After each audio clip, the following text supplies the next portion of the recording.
Hello out there. Welcome to your Next Mission video podcast. Serving in the military does not just mean service of the individual, but service of the entire family. And they too face challenges that come with this service. Today we're going to talk with the CEO of Blue Star Families, an organization who understands those challenges and is dedicated to helping the military families thrive as they serve. You'll hear all about it in just a minute, so stay tuned. We'll be right back.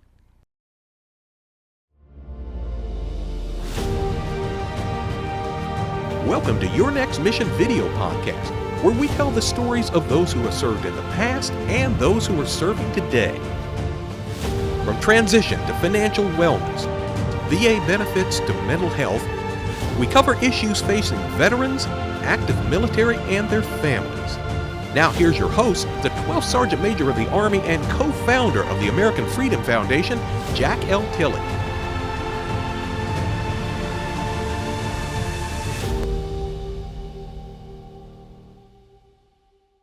Thanks for joining us, and thanks to all of our veterans and service members and families for your service to our great country. Now, before we get started, I personally want to thank our presenting sponsors, Navy Federal Credit Union, whose members are the mission, and Purdue Global, where you can start your comeback. With additional sponsorship from Blue Cross Blue Shield, FEP Dental, and Blue Cross Blue Shield, FEP Vision, and USAA. Together, they make your next mission happen. They love our veterans and families, and I know I say it every week, we love them too. Today, we're going to talk about the service and sacrifice of our military families, both active duty and veteran. And I'm excited to introduce and welcome back to the show the CEO of Blue Star Families, Kathy Roth-Douquet. Kathy, welcome back to the show. Great to be here, Sergeant Major. Thanks for having me. Well, thank you so much for coming back. Usually when they come back the second time, they send money to me or something like that. Hey, Kathy, if it works, I'll do it. Hey, Kathy, we got a lot to talk about. Before we do that, could you, tell the audience just a little bit about yourself? Sure. I didn't come from a military family. I grew up in Cleveland, Ohio, pretty far from any military installations. Went on in my life, had a career, but I met and fell in love with a really dashing Marine pilot. I married him in the late 90s. That didn't seem like a very controversial thing to do, if those old enough to remember those days. Yes. But then, the war came, and I found myself part of a community that was doing a very heavy lift for the country. Yeah. And so many of the folks I knew from my previous life, they were influential people, and they were making decisions and they were shaping opinions, but they really didn't know us. They didn't know this new community I found myself part of and what they did. And so they really couldn't support us the way we needed to be supported. The service members for sure, but the families too, because we don't do this work without the families. People are family members, and if their families are hurting, it makes it very hard to keep the job going. So really, I got involved with this work to try to fix that problem. I love our all-volunteer force. If we want to keep it going for the country, as we must, we need to find a way to talk to the country to get them helping us to carry this load so that we can all have the country we want. Yeah.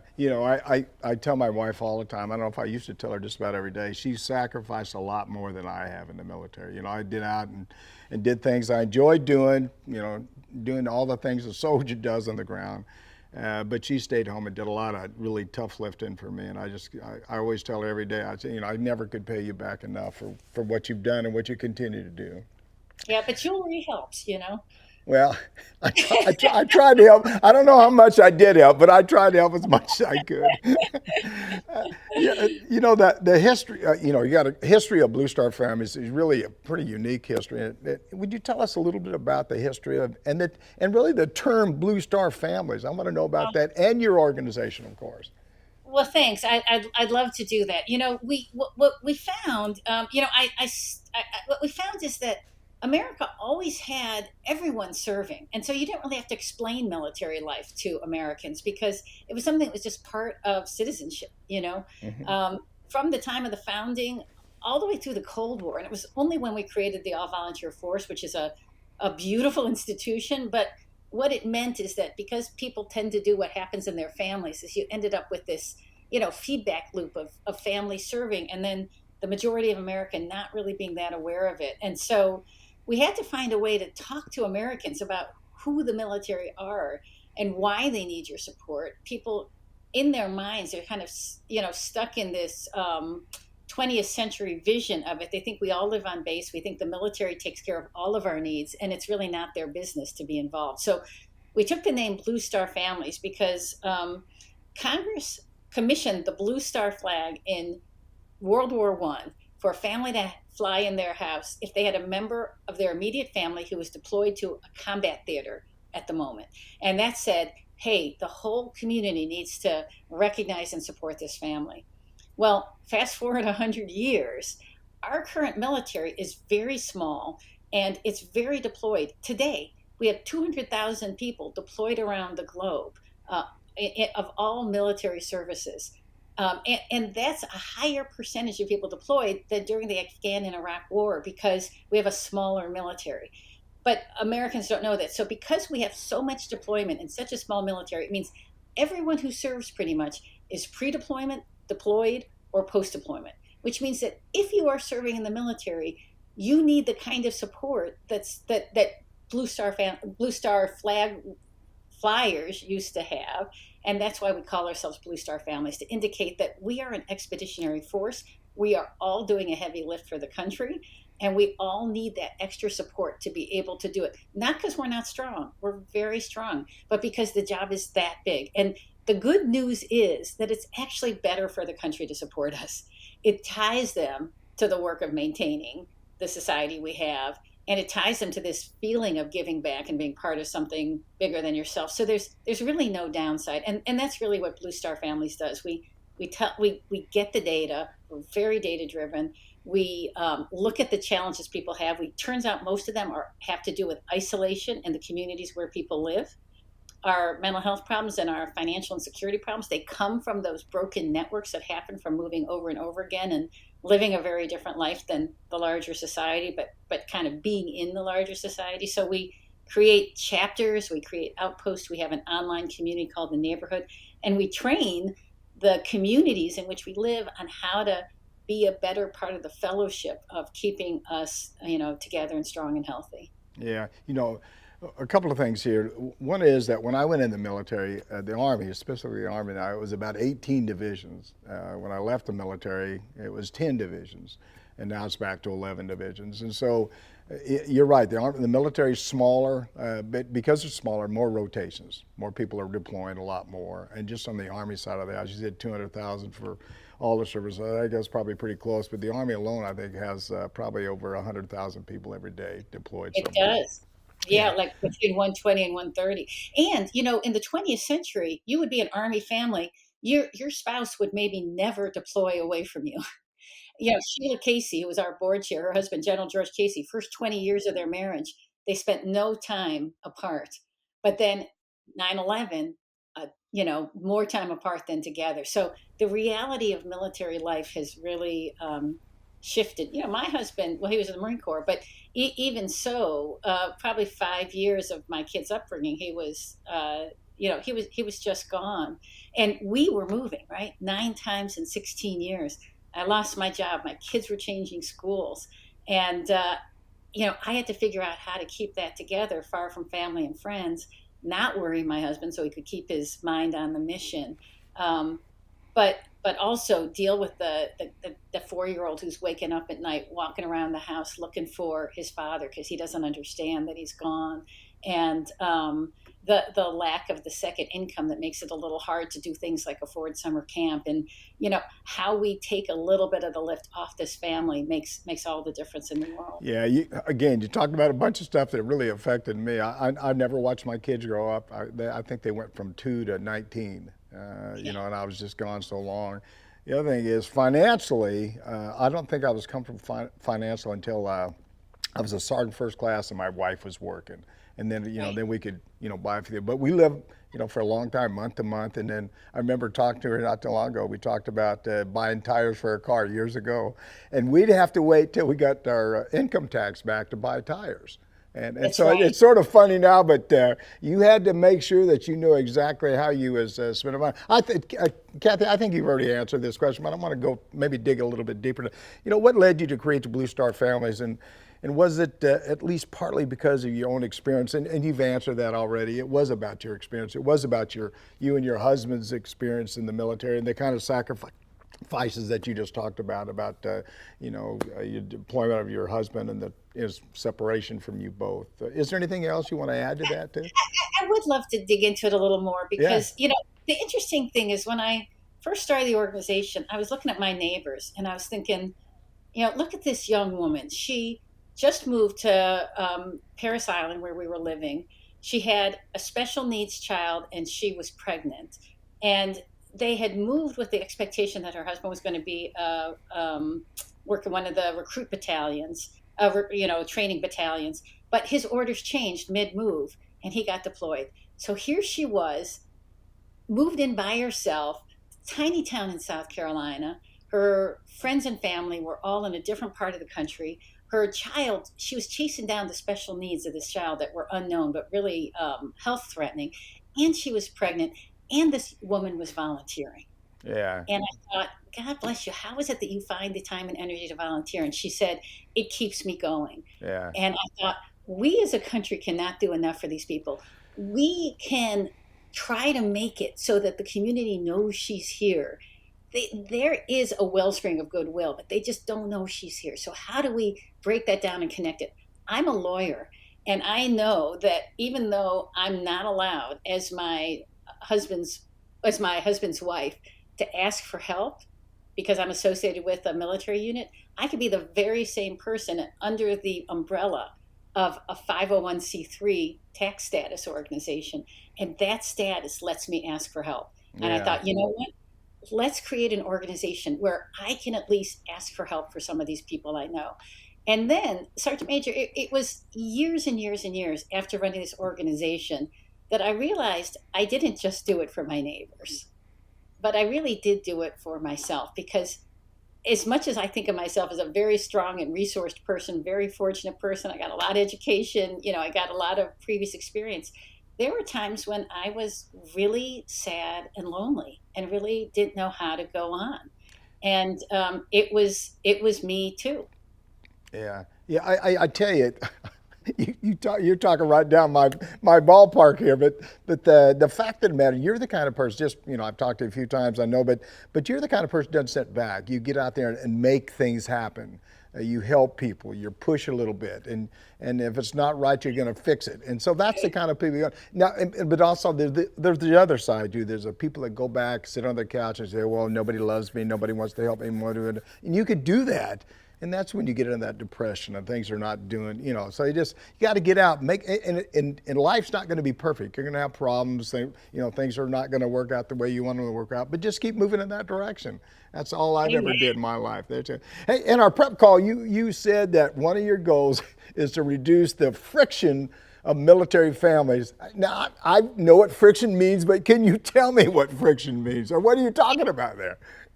From living the life and from being close to a lot of these families, you know, the government, sometimes a nonprofit or a corporation, they craft a solution, but the solution has so much friction involved with it, so much paperwork, or so much bureaucracy, or so much, time and energy that it's not worth solving the problem. And I think for Blue Star families, I actually come from a private sector background, and work for a venture capital firm. And if you want to sell a product to people, it's got to be fun and easy to use. We want to create a solution for military families. It's got to be fun and easy to use. So Blue Star families, we're like the zero entry pool. You don't even feel your feet getting wet when you start getting in. We are really focused on what do people want and how do they want them. We'll give you a free Starbucks. We got this fantastic program with Ford where we'll take families on off-road Ford Bronco rodeos. Very fun stuff. We have a partnership with Coach, so and you get free Coach bags, right? So fun stuff, no friction to get them. An online platform that's cyber secure because the bad guys go after military families. So having it cyber secure is important. But it's just easy to find things, easy to register for something, easy to find a person who can give you a warm referral to something you might need.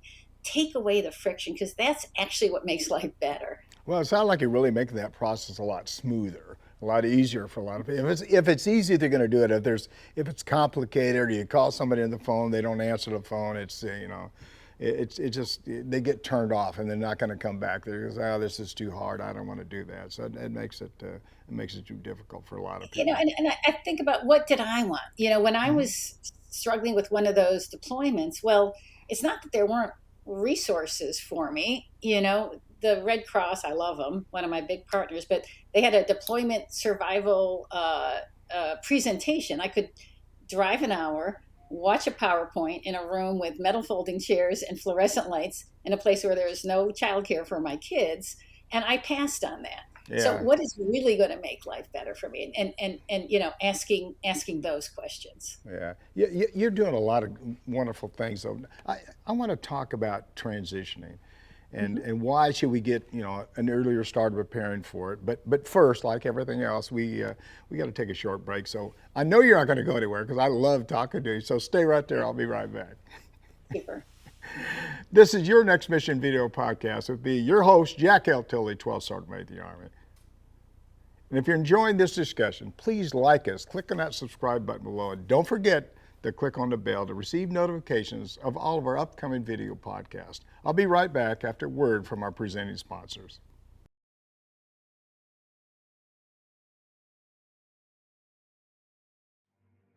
You're watching Your Next Mission video podcast, proudly presented by Navy Federal Credit Union, the most trusted credit union owned by members of the military community, serving all branches of the armed forces and their families. Their members are the mission. Learn more at NavyFederal.org. And Purdue Global. You're ready for a comeback, and with Purdue Global, you can do more than take classes. You can take charge of your story, of your career, of your life. Earn a degree you can be proud of and get an education employers respect. Start your comeback at PurdueGlobal.edu. Now back to your host, the 12th Sergeant Major of the Army, Jack L. Tilley.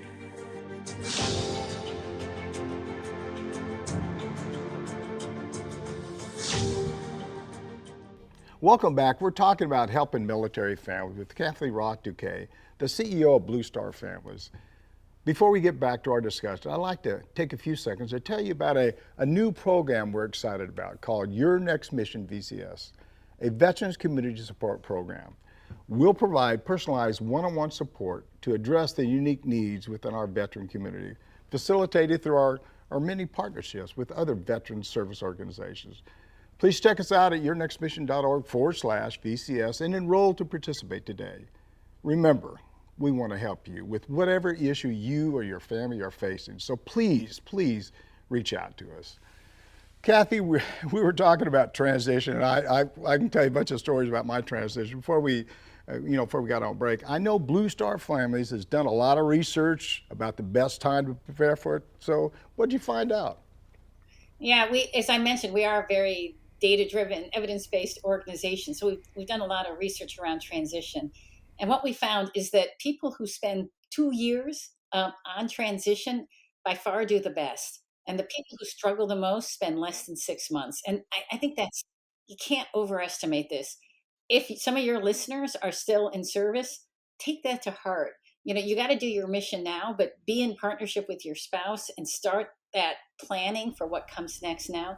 If you are already transitioned out of service, if you're a veteran listening to this, you've got some active duty folks in your circle.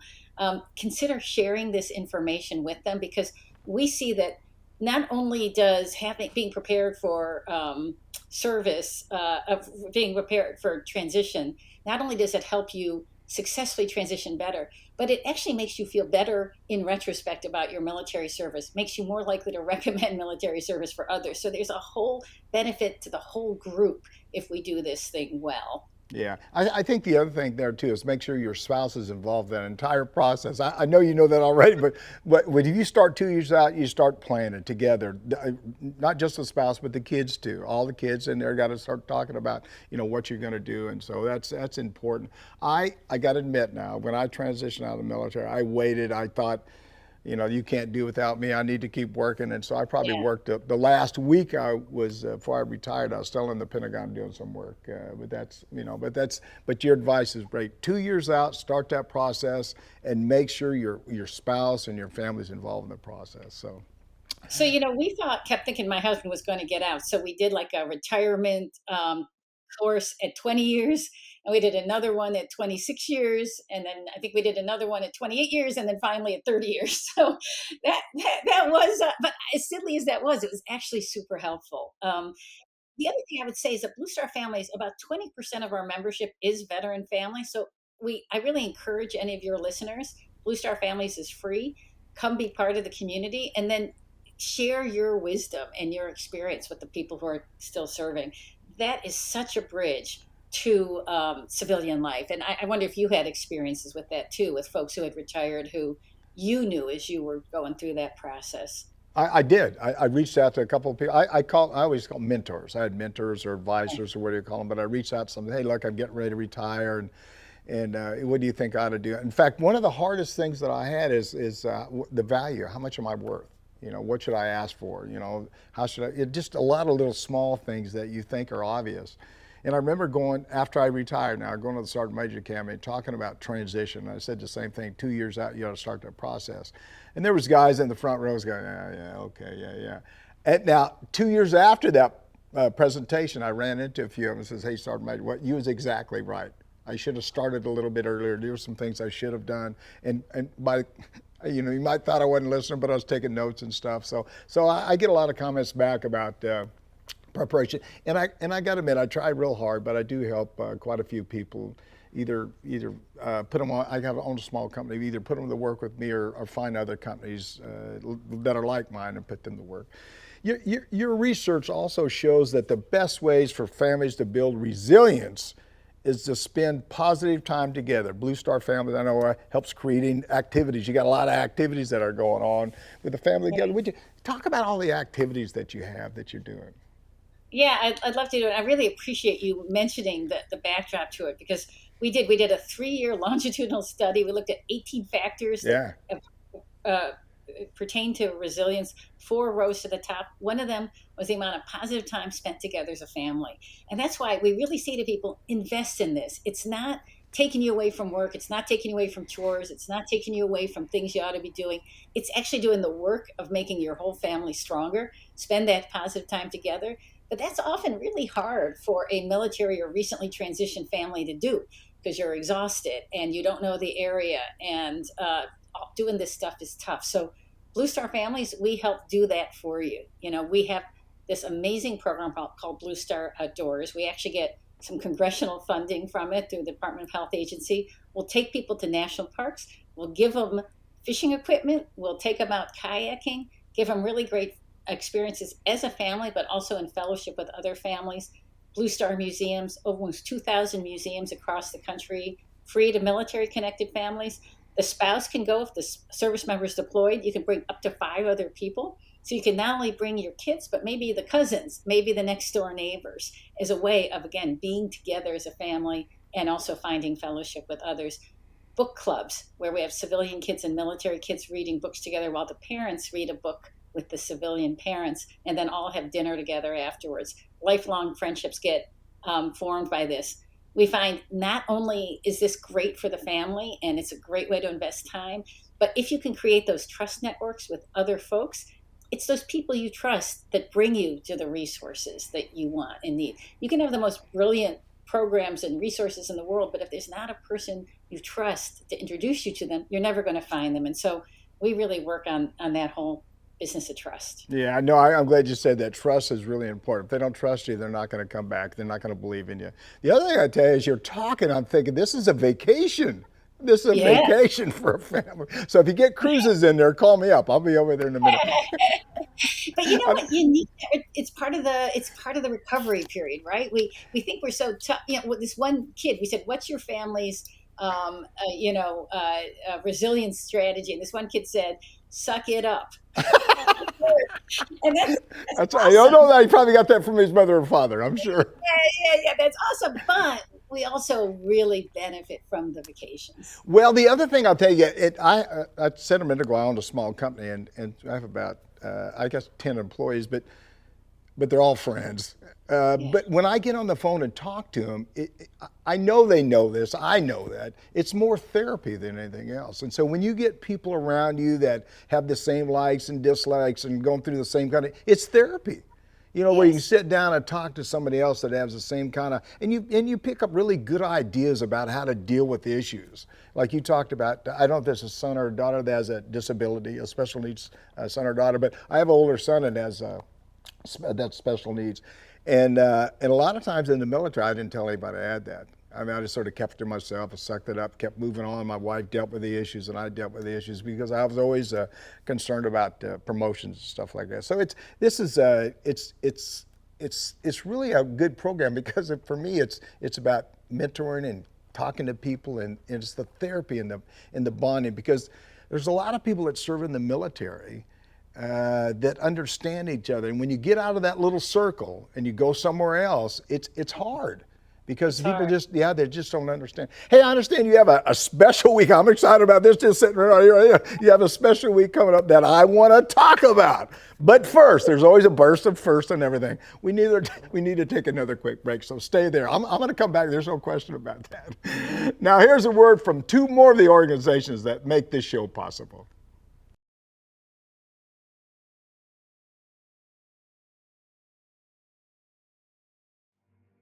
You're watching Your Next Mission video podcast, brought to you in part by Blue Cross Blue Shield FEP Dental, Blue Cross Blue Shield FEP Vision.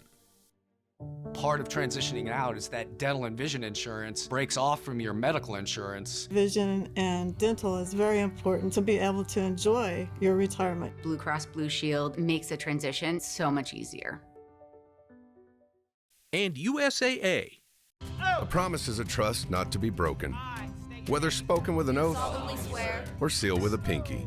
And after 100 years, we're still taking care of the military community and their families. That's our mission, always. Now back to your host, the 12th Sergeant Major of the Army, Jack L. Tilley.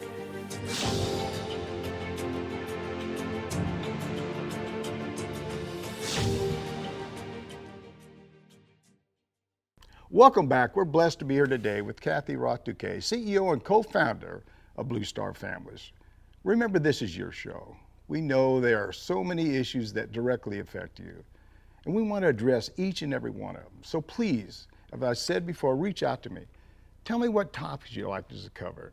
You can call or text me at 844-424-1134, or send me an email at smatilley@yournextmission.org. And guess what? I'll actually reach back out to you. Kathy, you have a big week coming up and a lot of events called Blue Star Welcome Week. What can you tell us about that? We are so excited about Blue Star Welcome Week. It's a campaign we have to help communities understand that they've got military connected people and welcome them in. Did you know that 600,000 military connected people move around the country every year? These are people coming into military service, transitioning from duty station to duty station, or geo-batching, or people transitioning into civilian life. And we know from our research that all of these people are at risk of being isolated in their communities. And in fact, 70% of folks tell us in our surveys that they actually don't end up feeling a sense of connection, sense of belonging in the communities where they live. And those folks have all the bad things happen to them. And the people who do feel connected, who do feel a sense of belonging, have all the good things happen to them. So we want to create that sense of belonging, and Welcome Week is our way to do it. It's our way of asking communities to create a moment of welcome at the end of September. This year, it's September 21st to September 29th. It's like an extended week, 2 weekends. Yeah. And it's happening all across the country, especially where we have chapters. So you can, maybe on your website, you can check out our website to see where our chapters and our outposts are across the country. But even where we don't have them, sometimes communities are doing programs. We'd love to get people to get involved because it's a really fun way to say to the new folks, hey, we see you. We're glad you're here. Come get to know us. And if you yourself is someone who's moving, come register with us. Again, it's free. We'll get you welcome gifts. We'll help connect you into communities. And it's a way to just get everyone off on a great start. Look, we're interested in telling about some of the challenges, but we really want to get upstream of them, right? And solve them. We want to make military life awesome for the people who serve in their families so they can keep doing it. That's really the goal here. Welcome Week's an amazing way to do that. Well, now, what kind of things do you have planned, and how, if I want to get involved, how do I get involved? Yeah, we got, so for those, I know you're in Tennessee, I believe. There's a whole bunch No, of no, no, no, no. I'm in Florida. Ted's in Here in Tennessee. Florida. It's in Tennessee. Well, all right, so we got a bunch of stuff in Florida, a bunch of stuff in Tennessee, around the country. These can be things like, in some places we have concerts, free open concerts for folks. Other places we have these outdoor outings. We may have, visits to the local community. We have like bus tours in New York City to see all the landmarks. It varies from place to place. Many school districts we have who are doing engagements to welcome the new kids who are military or veteran kids. A lot of times those veteran kids get ignored, but just because your dad retired doesn't mean the previous 16 years of your lives stopped existing.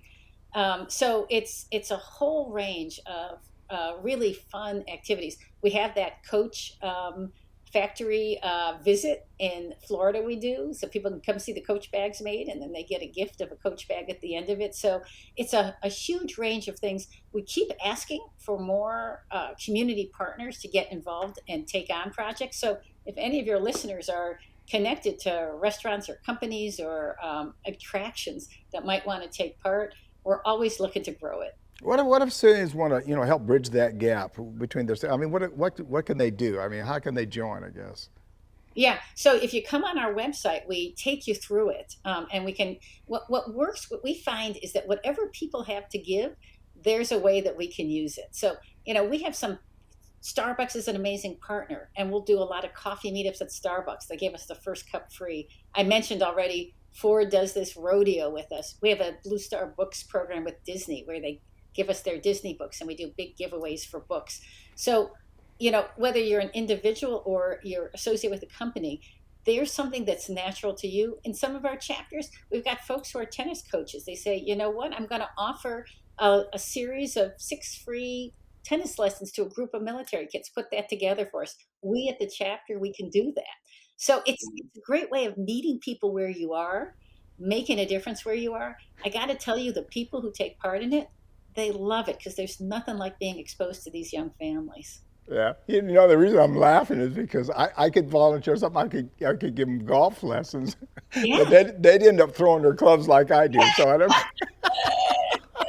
Well, No, I don't do that. I don't do that. I don't do that. But I mean, I'd show them how to hit a bad shot or something. I don't know.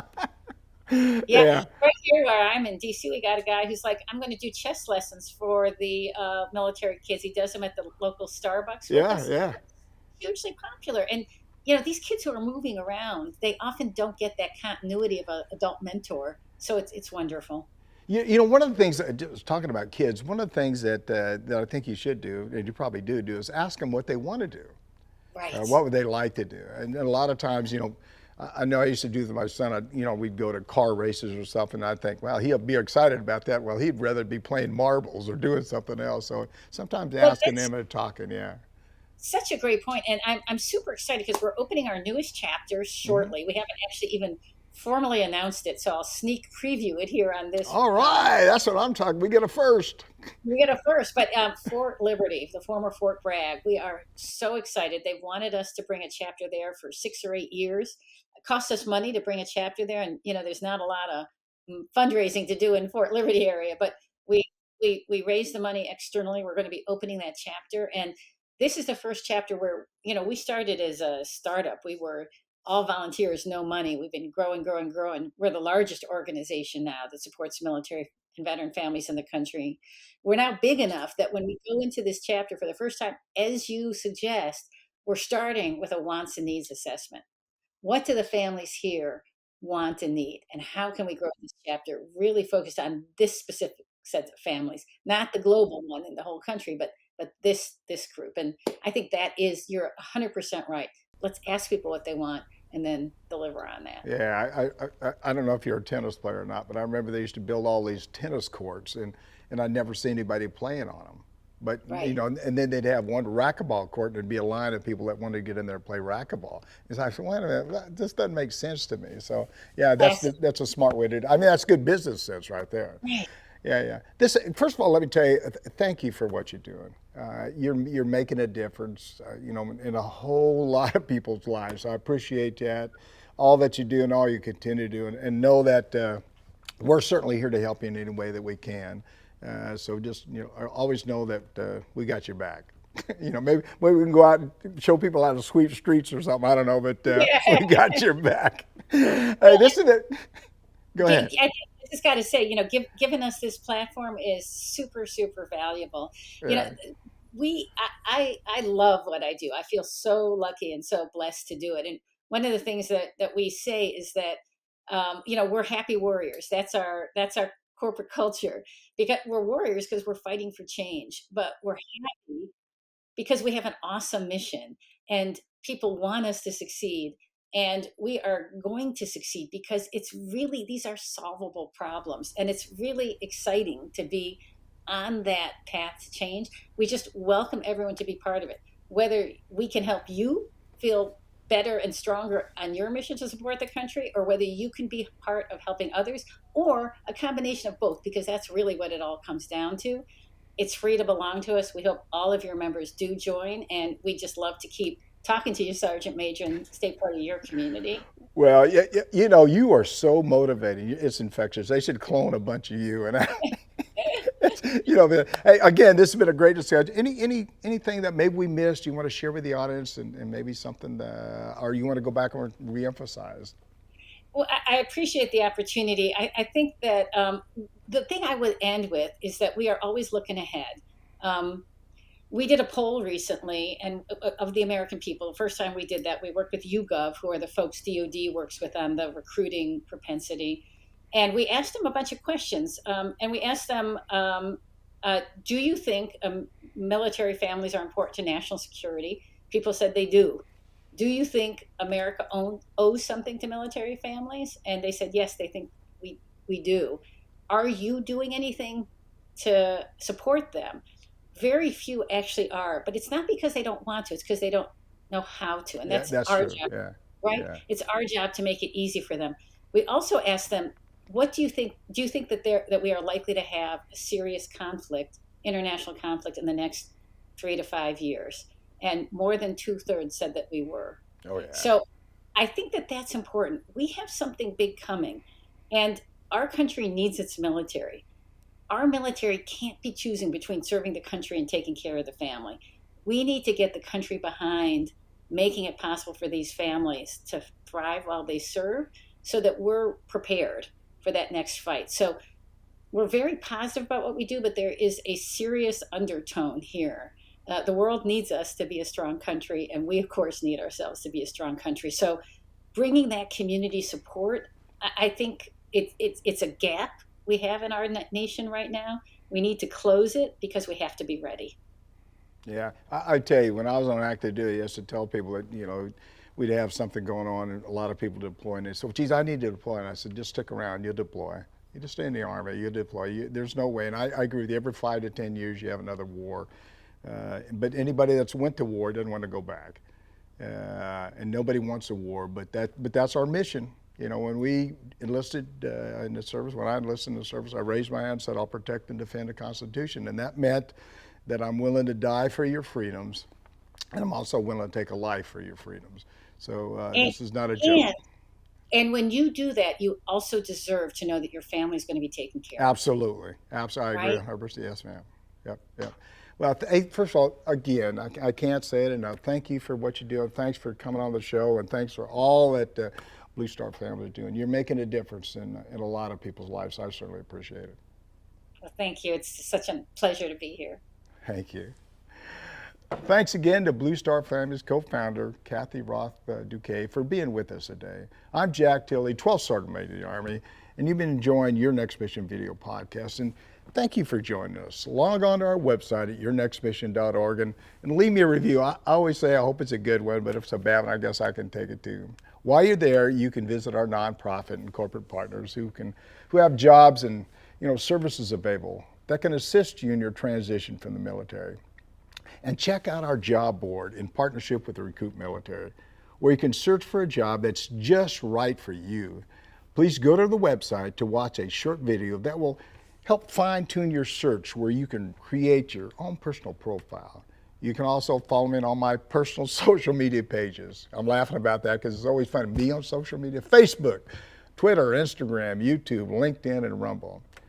And if you like what we're doing, at Your Next Mission, please click on that subscribe button below. And don't forget to click on the bell to receive notifications about all of our upcoming video podcasts. Don't forget, we want to hear from you. Please leave me a message or send me a text at 844-424-1134, or send me an email at smatilley@yournextmission.org. Thanks again to Kathy for joining us. And we talked about families and deployments and transition and just a lot of stuff today that's so critical. But the family, I think about, every time I talk about families, I think about the struggles that my spouse went through while I was deployed. You see, I spent 36 years in the service. I never watched my kids grow up. And they sacrificed so much for all of us, not just for me, for all of us, so we could fight for you. So it's about the families that we need to support each and every day. And organizations like Blue Star Family, they do need help. They do need additional money. They do need volunteers. They do need people that talk about it. If I haven't learned anything else on this show, doing this show, I learned that you have to market your product. And the product that we're marketing is our families, and everything we need to do each and every day to help them, to allow them to have a better life each and every day. So thank you for watching today. And of course, thanks to New Mind Studios, our sponsors, Navy Federal Credit Union, Purdue Global, Blue Cross Blue Shield, FEP Dental, and Blue Cross Blue Shield, FEP Vision, and USAA. We appreciate all you do for our military. And as always, got to get this one, and as always, we'll see you on the high ground. Hooah!